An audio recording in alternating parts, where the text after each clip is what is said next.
On a sticky summer evening, Eli Matthews, an adventurous travel writer, arrived in Key West. Eli had been sent to cover ghost stories across America for his blog, Paranormal Pathways.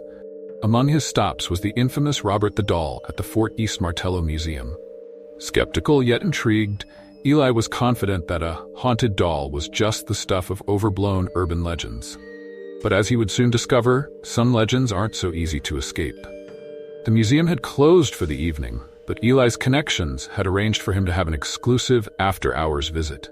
As he stepped inside, the silent halls and faint smell of old wood created an unsettling atmosphere. The lights cast eerie shadows across the exhibits, but none was more unnerving than the display at the end of the hallway. Robert the Doll. Behind a glass case, Robert sat motionless in his small sailor suit, his button eyes staring into the room with an intensity that made Eli's stomach churn.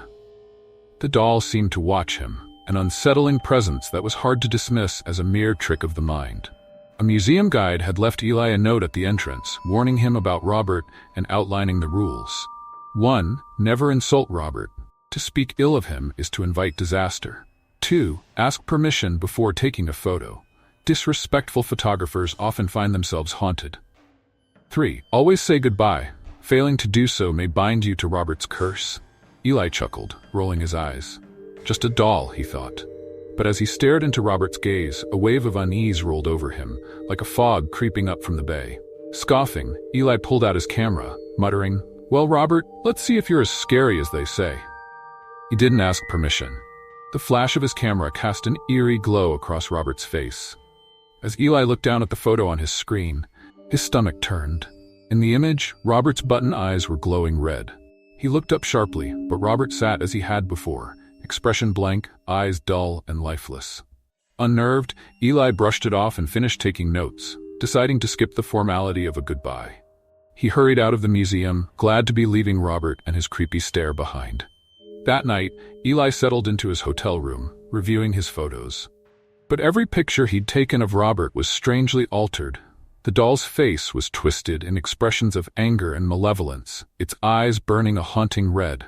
He stared in disbelief, feeling an icy chill run down his spine. The unease from the museum grew into a gnawing terror.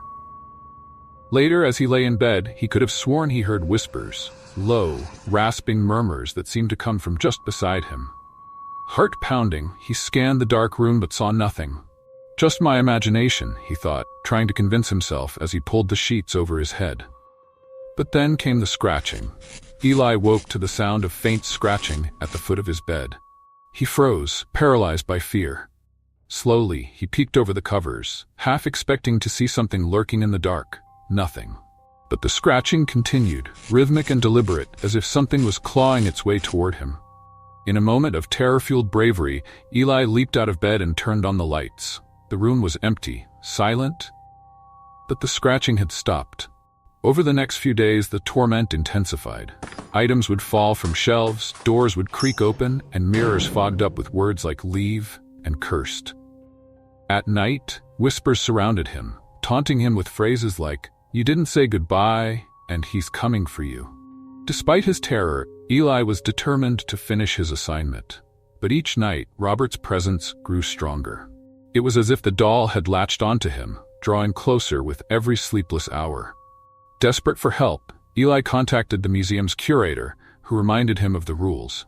The curator's voice was grave, as if these weren't just suggestions, but rather dire warnings.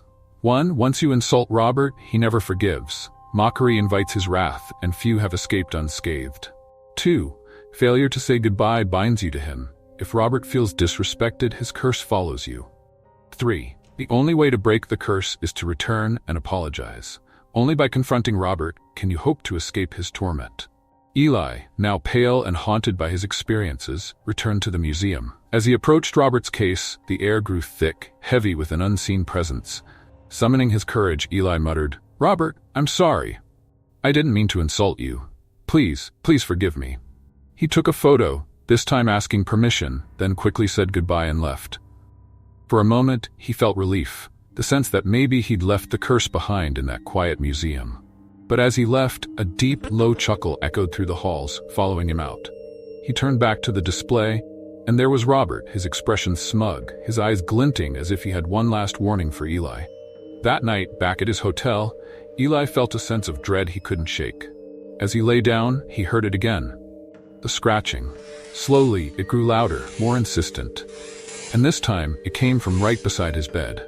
He froze, feeling a presence looming over him, cold and malicious. In a last desperate attempt to escape, Eli grabbed his things and fled the hotel, swearing to leave Key West for good. But as he boarded the bus out of town, he couldn't shake the feeling that Robert's eyes were watching him from the shadows. A reminder that some things are never truly left behind. The legend of Robert the Doll isn't just a story, it's a warning. For those who cross him, his curse is real and relentless, a haunting that never ends. So if you ever find yourself in Key West, remember the rules. And if you enjoyed this chilling tale, don't forget to like this video, subscribe, and turn on notifications for more haunted legends.